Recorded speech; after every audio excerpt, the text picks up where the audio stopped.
Hey, welcome back, everybody. Thanks, Liz, for suggesting this one. This came out of your query. You like the show Shark Tank. If you haven't seen the show, it's on CNBC. You can watch the old reruns, and the new episodes are, I don't know when they're on, but they're probably on somewhere on the internet, on television, if you still have a television in your house. Um, the Shark Tank investors here. Liz, what do you think of the show? It's my show. Are you kidding me? I don't get to watch TV that much, but I do watch Shark Tank every Friday night. And of course, you all know I love Million Dollar Listing. But anyway, I thought we could probe them to see what they thought about the election results. What do you Oh yeah, there was an think? election just recently. If you didn't see, Donald Trump got reelected to the presidency. In case you missed that one. Yeah, sure. Let's ask them. We know that Mark Cuban's not happy about it because he was an ardent anti-Trumper. Let's ask Damien what he feels about the current election, post-election. How do you feel about the election? He says it's all good. I mean, were you a Trump supporter? Not really. I don't feel he's into politics that much. As I'm mind probing him, it's kind of like it is what it is. I just do business, right? He What's doesn't. Damon most got his Mhm. money in for 2025? Ooh, aren't you smart? What do you have most of your money in for 2025? Is it, are you going in AI? No. Are you going in on Bitcoin? He's heavy in Bitcoin. Okay, heavy. Are you into like MicroStrategy? Are you into heavy tech stocks? Very heavy in tech. Are you a techie? Not really. Not really a techie, but he's gets advice from a lot of big people, and that's where he is at the moment. He's having to Bombas, the stock company, and Bubba's Q boneless ribs. If you want boneless Q ribs that are delicious, try Bubba's. Let's go next to Robert Herjavec and ask him what he thinks of the election, post-election. Ooh, Robert. I like all these guys. I really do. Robert, how do you feel about the election? Okay, he's not a Trumper. Not at all. Oh, Not at all. Why? But I don't feel, I don't feel like he liked any political candidate. I don't think it's really one way or the other. He just, again, he's another one that's just kind of done with politics, you know? He just wants to do business. Did you think there were any good candidates out there? No, he really didn't. There was nothing he could really get behind.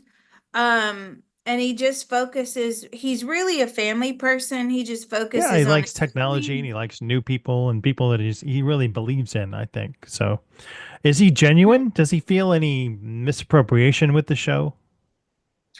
Do you, are you genuine? I feel like he's genuine. I do. Um, I feel like he's tired of the show. To be honest with you, I'm getting that. Um, he knows what's important in life. He likes being able to be a role model. He likes making an impact and inspire maybe children or young people to be like him. But I feel like he's kind of tired of it. Ready to move into another type of existence, which is more family oriented. Okay, then there's Rachel Maddows' co-star Mark Cuban. I wonder what he thinks of the. He's probably not happy, but he was the first to congratulate on Twitter. One of the first, President Trump in his reelection. How do you How's feel he about feeling now? Trump being reelected? No. And do you regret not supporting him? Yes. He actually does regret not supporting him. Why? Because it's ruined his reputation. It always astonishes me when big names support a presidential candidate because you alienate half of your fan base, right? Was he And paid I'm just, for his endorsements? were you paid for your yes. Roughly how much are we talking about? Because maybe it was a good financial investment for Mark Cuban. Because Trump wasn't going to pay him anything to endorse him. So was this a good financial investment? No, no, it wasn't because some people, a lot of people offloaded his brands. He lost a lot of customers for the brands that he supports because of his endorsement. See that? Oh, it's like really? That's a shock post-election. I don't know Didn't how see that people one coming. Doesn't take a remote viewer to see that one coming. Mark I Cuban. know. Like I don't understand how people just don't see that. You shouldn't endorse anybody. Anyway, yeah, so he feels like he made a big mistake. All right, Lori Greiner, and if you don't have a scrub buddy, make sure you go out and grab a scrub buddy today, or scrub daddy. Sorry, Scrub Lori, daddy. how does she feel post election? How do you feel? I'm not I getting like all of anything them. by these endorsements, by the way. I'm just being hilarious. I like all of them so much. How do you feel? She goes, it is what it is. Were you really into politics? I mean, she was a bit, yes. Or you which side were you on? Were you Kamala side? No, I don't feel like she was for Kamala, but I feel like it was a difficult decision for her. Did you vote? I feel like she did, but it was a difficult decision for her. I mean, ultimately, it was about the economy for her. And if you don't have mensch on a bench, make sure you go out and grab one for yourself and your friends. What is Lori heavily invested in for 2025? Ooh, what are you heavily invested in for 2025? She says my TV and my commercials. No, really, like outside of that, what are you heavily invested in? Are you in the stock market? She is. And what do you invest in? Like, what are some of your biggest investments? Travel. Why? She thinks travel's going to pick back up again. Are you invested in Bitcoin? Do you have Bitcoin? I mean, she has a few. Are you into crypto? Not really. Not really. But the concept of travel, like hotels and airplanes and, things like that. So funds of that nature. Of course, How about this is brands? not to endorse anything here, That's and true, this right? is We're not not getting financial anything. Liz advice. Cross and Mr. Reality get nothing from these. We're just interested in it, what they're doing. Yeah. Now you're gonna love the next one. Go on, ask me. Barbara Cochran, she's known for investments in lots of real estate and a lot of other pet things and trailers of food, I believe. I can't recall the food trailer names off the top of my head, but how does Barbara feel about the election? Okay, you missed out. You missed one thing. I wasn't sure if you knew. Her husband is a massive, massive supporter of Irva. You didn't know that, did you? No. Yes, yes. Her husband, Bill Higgins, is a huge, huge supporter of the International Remote Viewing Association. And I Didn't met know him. that. Yes, I met him. He was the president or the chairman. I met him a few years ago in New Orleans. He's phenomenal. He's a great person, and he actually was running the conference um down in New Orleans, and he is a huge supporter of remote viewing. Well, Now listen to his go ahead and background. give me a call, Bill. Mr. Reality, I've got remoteview it his at number. gmail.com. I've got his number. So he's a retired Navy captain and former FBI agent. He also, he was this huge undercover agent for the FBI, right? But the fact that he was really into remote viewing was shocking. And I didn't know who he was. And we were just chatting, and he was asking me, about my mediumship and everything. Because at that time, and still, remote viewers can be a little prickly about psychic mediums, right? Right. Particularly they How do they much? are prickly about it. And he How was much of asking me, hmm? Go ahead. No, he was asking me loads of questions about how I incorporated remote viewing into my mediumship and all that.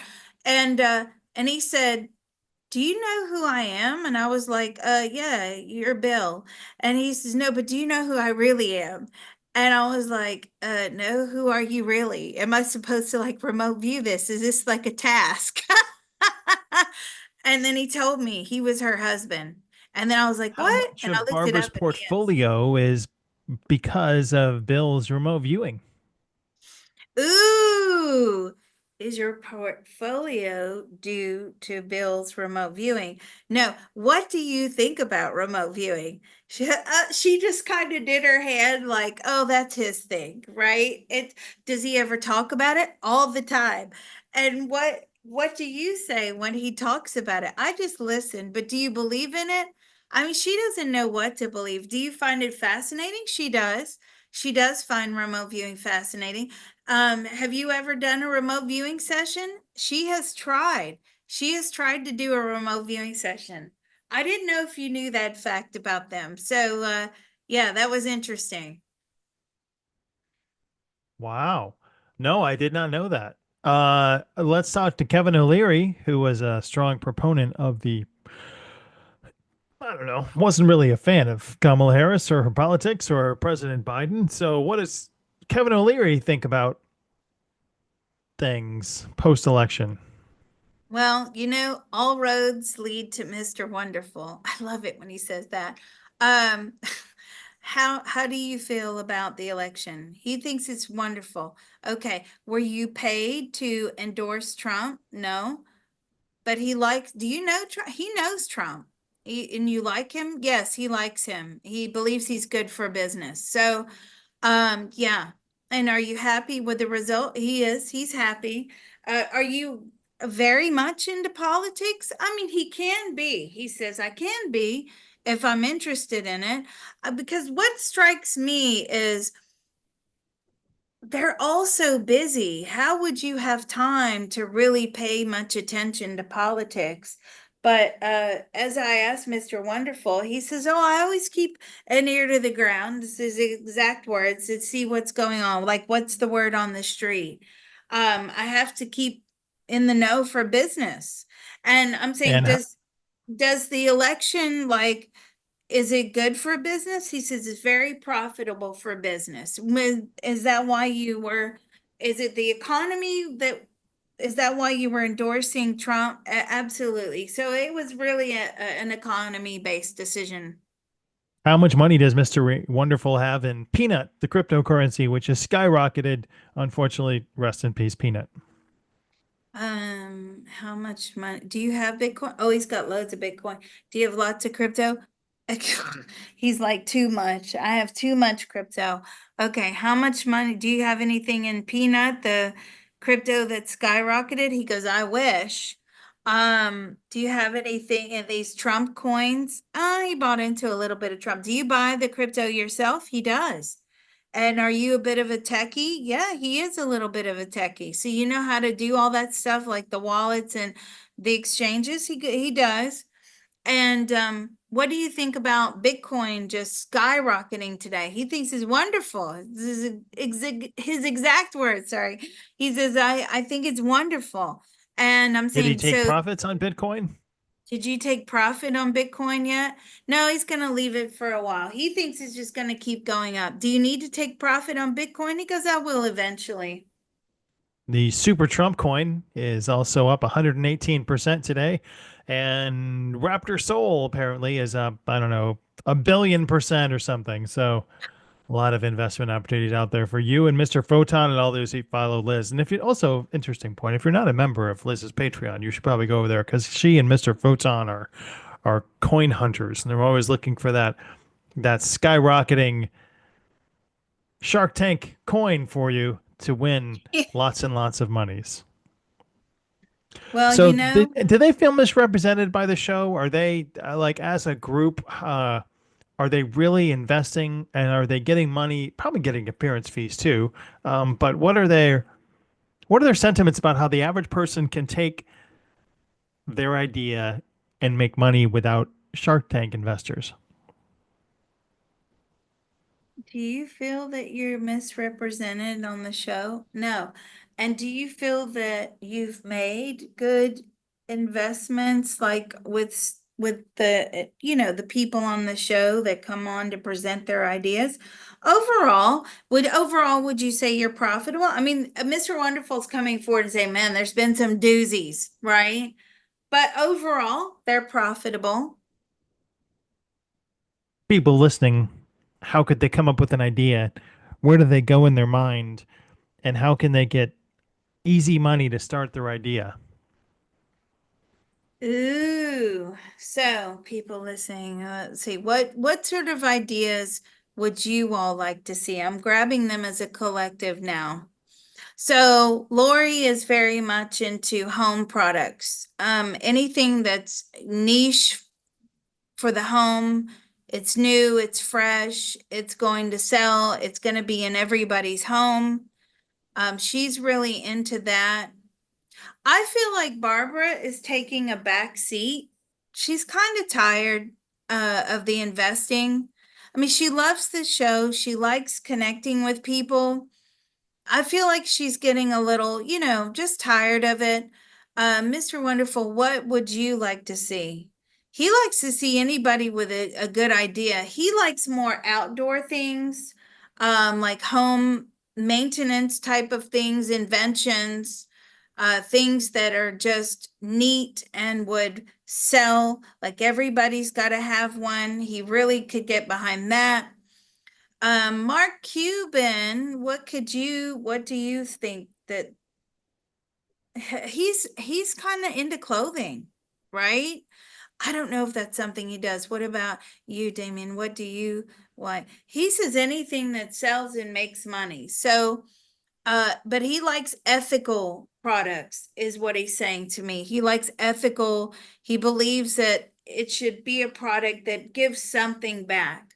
And what about you, Robert? What do you like to see? He says kid stuff sells. And I'm saying, but that's a very niche market, kid stuff. He goes, yeah, but people are willing to spend money on their kids and they will buy anything for their kids. So he quite likes those types of products. Yeah, so all good. And what do they feel that the greatest trends are in the upcoming year that people could put their money into and see a good return? This is not investment advice. This is just the idea of the sharks. Where do they think the average person could put their money? Um, mind probing the sharks. So where do you think that people should be putting their money in the next year? Like, what do you think is going to take off that? Well, I'm getting like AI, right? Anything AI related, but they say it has to be something very unique. It can't be something that everybody's doing. It has to be something that people have to have, they have to want, they have to use. But again, it's still too new. It's still too new at this point. Some products will come out of the AI that will change people's lives and everybody will have one. Now, they're saying robotics. They believe robotics is the way forward as well, just as a collective. That's the answer I'm getting. And I'm saying how far into the future do you think robotics are going to take off? And in the 2030s, I'm getting maybe even 2035. But it's a good idea if you're, into robotics to try to get in there now somehow, but they believe that at some point everybody will have some form of robot in their home. By what year? By what year will most people have robotics or robots in their home? Well, they're saying 2035, but Spirit are actually saying we're not that close yet. It's more closer to 2040. What does Elon Musk say about that? Ooh, what do you say about robotics, a robot being in everybody's home by 24? He thinks that's great. He thinks it's a wonderful idea. That's exactly what he wants to do. He wants to robo everything. And so what year does he think? What year do you think, Elon Musk? Well, he would like to go for 2030, but that's not going to happen. That's too soon. It needs to be affordable. it's not really going to be affordable for people until after 2035. All right. Liz, thanks for joining me. Everybody out there, we appreciate you. And Liz, and Shark Tank, for answering these post election questions for us and come up with an idea. Go on Shark Tank. Tell us Yeah, that Liz sent you. yeah, yeah. Well, they'll say who? I mean, I think they're great. I think they're great. And I guess we could always mind probe them in the future for advice. I mean, they seem to know their stuff. So, and I like their guests that they have on as well. There's a girl from London that comes on. She's into fashion. It's really great. I love this show. All right. Well, thanks so much for being a good sport and doing this one. All right. And Mr. Thanks, Reality has a everybody. tip jar below.